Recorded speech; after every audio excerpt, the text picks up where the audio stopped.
থেকে 40 জন নারী, পুরুষ ও শিশু এবং হাতে বাঁশের লাঠি নিয়ে হঠাৎ করেই ঝিনাইদহ কুষ্টিয়া মহাসড়কের ভাটই বাজার এলাকায় অবস্থান নেন।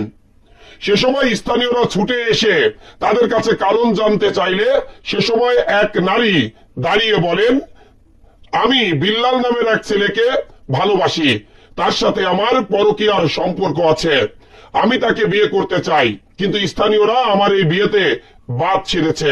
টাকার বিনিময়ে বিল্লালের কাছ থেকে আমাকে আলাদা করতে চাই, কিন্তু আমি তা মানব না, আমি বিল্লালকেই বিয়ে করব, আমি বিল্লালকে ছাড়া বাঁচব না। এ সময় ওই নারী আমাদেরকে বলেন, বিল্লালের সাথে আমার সম্পর্ক, রাত্রে আমার বাড়ি গেছে, তারপর ও বলেছে যে আমি তোমার বিয়ে করবো সকালবেলা।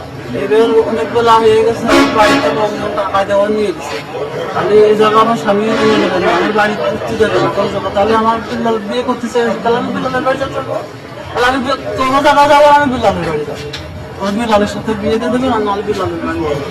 আপনি বিল্লালের বাড়ি যাবেন ভালো কথাতে, রাস্তা অবরোধ করলেন কেন? আপনি অবরোধ না করলে তো এই পর্যন্ত আসলাম না, সমস্যার সমাধান হতো। তাহলে কি আপনি বিয়ের দাবিতে রাস্তা অবরোধ করেছেন?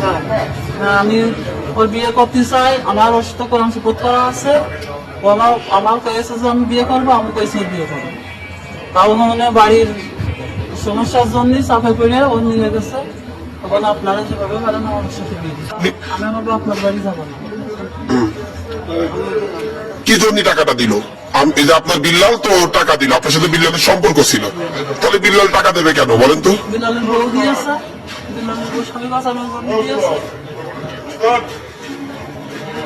বিল্লাল কই আছে এখন? বিল্লাল বাড়ি আছে, বিল্লাল তো আপনার চাচ্ছে না, তাহলে আপনি এত কিছু করেন। আমি বিল্লালের সাথে দেখা করতেছি, বিল্লালের বাড়ি যাবো, বিল্লালের মুখে জবান শুনতেছি।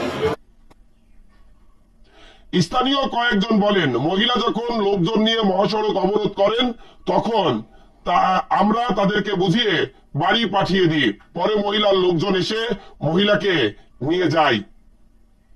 পরকীয়া এখন এই সমাজে বিষক্রিয়ার মতো ছড়িয়ে পড়েছে। আসলে এই পরকীয়ার কোনো সমাধানই নেই। এই মহিলা একজন প্রবাসীর স্ত্রী, তার 3টি সন্তান রয়েছে, তার মধ্যে 2টি কন্যা সন্তানকে তিনি বিয়েও দিয়েছেন। তার স্বামী দীর্ঘদিন ধরে প্রবাসে জীবনযাপন করছে বলে জানা যায়।